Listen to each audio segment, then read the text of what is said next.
ஓம் சாய்நாதனே போற்றி. வாழ்க வையகம், வாழ்க வளமுடன். அனைத்து உறவுகளுக்கும் இனிய வணக்கம். அனைவருக்கும் இனிய புத்தாண்டு வாழ்த்துக்கள். 2026ஆம் ஆண்டு பிறக்க இன்னும் ஒரு சில நாட்களே உள்ளன. ஒரு வருடம் என்பது சாதாரண விஷயம் கிடையாது. 12 மாதங்களில் ஒருவரின் வாழ்க்கை மேலேயும் போகும், சரிந்து கீழேயும் போகும். 12 மாதங்களில் ஒருவரின் வாழ்க்கை தலைகீழாக கூட மாறும். அந்த வகையில் உங்கள் வாழ்க்கையில் என்ன மாதிரியான மாற்றங்கள் எல்லாம் நடக்கும், உங்களுக்கு எதில் ஏற்றம் ஏற்படும், எதில் சறுக்கல் ஏற்படும் என்று சற்று விரிவாக காண்போம். இந்த ஆண்டின் தொடக்கத்தில் கிரகநிலைகள் என எடுத்துக்கொண்டால், குடும்பஸ்தானத்தில் சந்திர பகவானும், சகோதரஸ்தானத்தில் குரு பகவானும், புத்திரஸ்தானத்தில் கேது பகவானும், பாக்கியஸ்தானத்தில் சூரியன், செவ்வாய், புதன், சுக்கிர பகவானும் உள்ளனர்.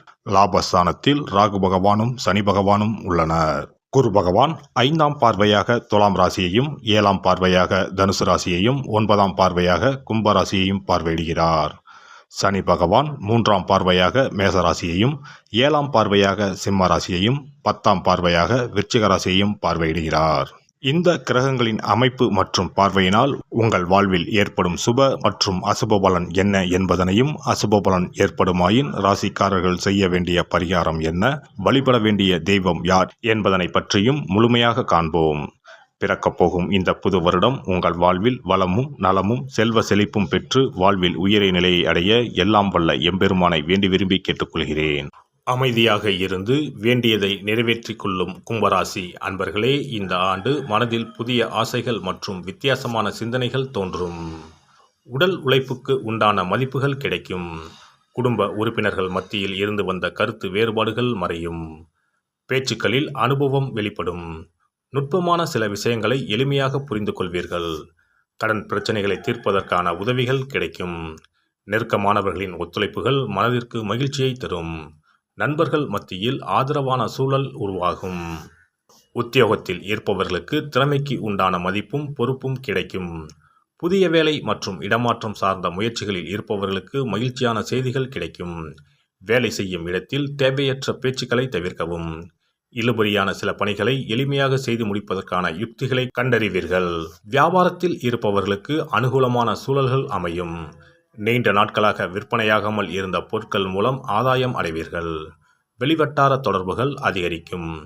ஆன்மீக விஷயங்களில் மனம் ஈடுபடும். அரசு சார்ந்த நிலைப்பாடுகளை புரிந்து அதற்கேற்ப வியாபாரத்தில் சில மாற்றங்களை மேற்கொள்வது லாபத்தை அதிகரிக்கும். வணிகம் மற்றும் வர்த்தகத்தில் நல்ல லாபம் கிடைக்கும். பெண்களை பொறுத்தவரை மனதளவில் புதுவிதமான தன்னம்பிக்கையும் தைரியமும் உருவாகும். நிதானமான பேச்சுக்கள் நன்மதிப்பை பெற்றுத்தரும். குடும்ப உறுப்பினர்களிடத்தில் சூழ்நிலை அறிந்து செயல்படுவது நன்மையை ஏற்படுத்தும்.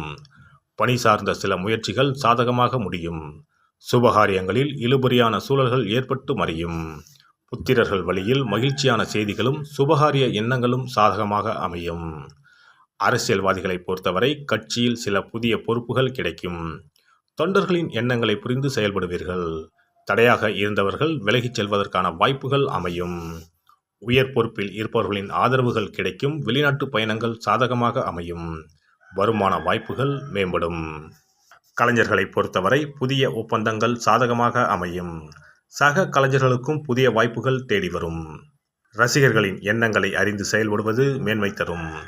புதிய தொழில்நுட்ப ஒத்துழைப்புகள் மூலம் சில மாற்றங்களை செய்வீர்கள். வழக்கு விவகாரம் சாதகமாக இருக்கும். அரசு வழியில் பாராட்டும் மதிப்பும் உயரும். மாணவர்களுக்கு ஆசிரியர்களின் ஆலோசனைகளும் வழிகாட்டுதல்களும் நல்முறையில் அமையும். எதிர்பார்த்த உயர்கல்வி வாய்ப்புகள் சாதகமாகும். ஆராய்ச்சி தொடர்பான சிந்தனைகள் மேம்படும். வெளியூர் சென்று படிப்பதற்கான முயற்சிகளை மேற்கொள்பவர்களுக்கு சுப செய்திகள் கிடைக்கும். இந்த வருட கிரக அமைப்புகள் அடிப்படையில் கும்பராசி அன்பர்களுக்கு நெருக்கமானவர்கள் வழியில் ஒத்துழைப்புகள் கிடைக்கும். கடன் சார்ந்த சில உதவிகள் சாதகமாக அமையும். வாகன பயணங்களின் போது கவனம் வேண்டும். ஆடம்பரமான செலவுகளை குறைத்து கொள்ளவும். செவ்வாய்க்கிழமை தோறும் முருகனுக்கு தீபம் ஏற்றி வணங்கி கந்தசஷ்டி கவசம் படிக்க மனதை உறுத்தி வந்த பிரச்சனைகள் தீரும். சிறப்பு தொகுப்பு. புத்தாண்டு அன்று செல்வம் பெருக நாம் என்ன செய்ய வேண்டும் என்பதனை பற்றி காண்போம். புத்தாண்டு அன்று நாம் சில விஷயங்களை செய்வதன் மூலம் வீட்டில் செல்வ செழிப்பும் அதிர்ஷ்டமும் மகாலட்சுமி கடாட்சமும் உண்டாகும். ஆகையால் புத்தாண்டு அன்று அதிர்ஷ்டம் தரக்கூடிய வகையில் சில விஷயங்களை கட்டாயம் செய்ய வேண்டும். இன்னும் சில நாட்களில் 2026ஆம் ஆண்டு பிறக்கப் போகிறது.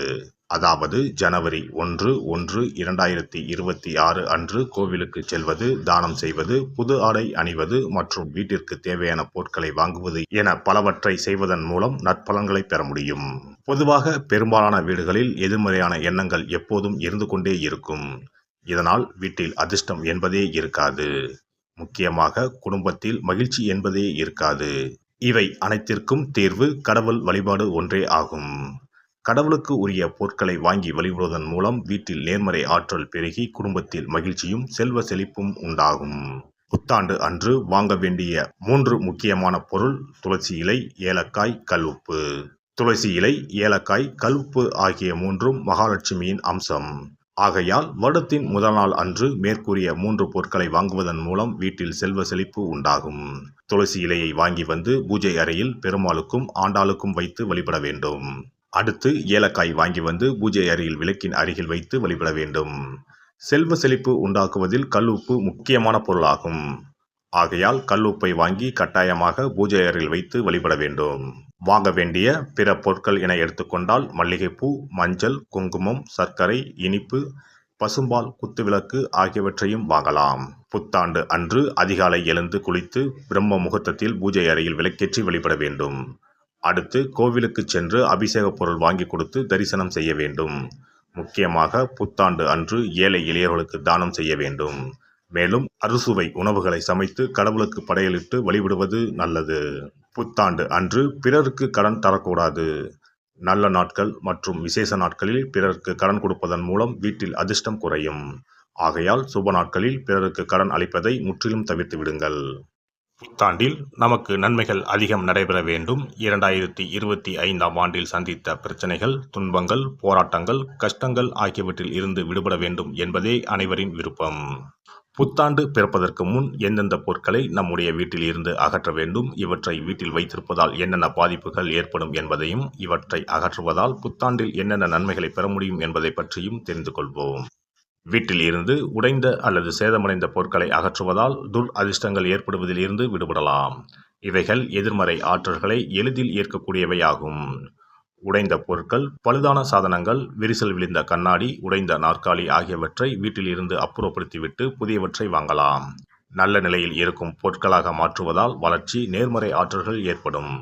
பழைய துணிகள், புத்தகங்கள், பாத்திரங்கள் ஆகியவற்றை வீட்டில் இருந்து வெளியேற்றி விடலாம்.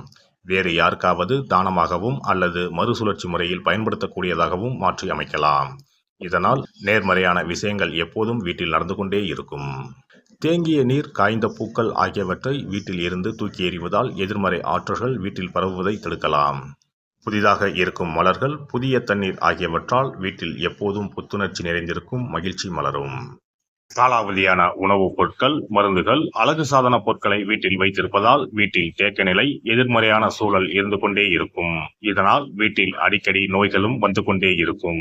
ஆரோக்கியமான சூழலை வீட்டில் உருவாக்கவும், புதிய வாய்ப்புகள், நல்ல விஷயங்கள் தேடி வருவதற்கும் காலாவதியான பொருட்களை அகற்றிவிட்டு சுத்தமான காற்று, ஆற்றல் வந்து செல்லும் வகையில் வீட்டை காற்றோட்டம் உள்ளதாக வைத்திருக்க வேண்டும். எல்லாம் வல்ல இறையருளால் நீங்களும் உங்கள் அன்பு குடும்பமும் உடல் நலம், நீலாயுள், நிறை செல்வம், உயர் புகழ், மெய்ஞானம் ஓங்கி வாழ்க வளமுடன்.